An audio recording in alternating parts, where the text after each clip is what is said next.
আলাইকুম। আজকে ঢাকা ময়মনসিংহ মহাসড়কে দীর্ঘ 10 কিলোমিটার জ্যাম। আমার ময়মনসিংহ যানজট পরিস্থিতি থেকে আজকে আপনাদের এই জ্যামের পরিস্থিতিটা দেখাচ্ছি। দেখুন কীভাবে আজকে জ্যামটা বাড়ছে, প্রায় 10 কিলোমিটার লম্বা হয়ে গেছে এই জ্যামের।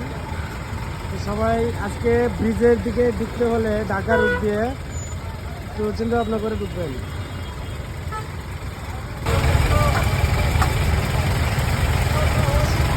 আসসালামু আলাইকুম। আজকে ঢাকা ময়মনসিংহ মহাসড়কে দীর্ঘ 10 কিলোমিটার জ্যাম।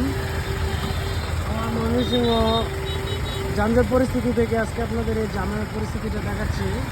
দেখুন কীভাবে আজকে জ্যামটা বাড়ছে, প্রায় 10 কিলোমিটার লম্বা হয়ে গেছে এই জ্যামের। সবাই আজকে ব্রিজের দিকে ঢুকতে হলে ঢাকা রুট দিয়ে একটু চিন্তা ভাবনা করে ঢুকবেন।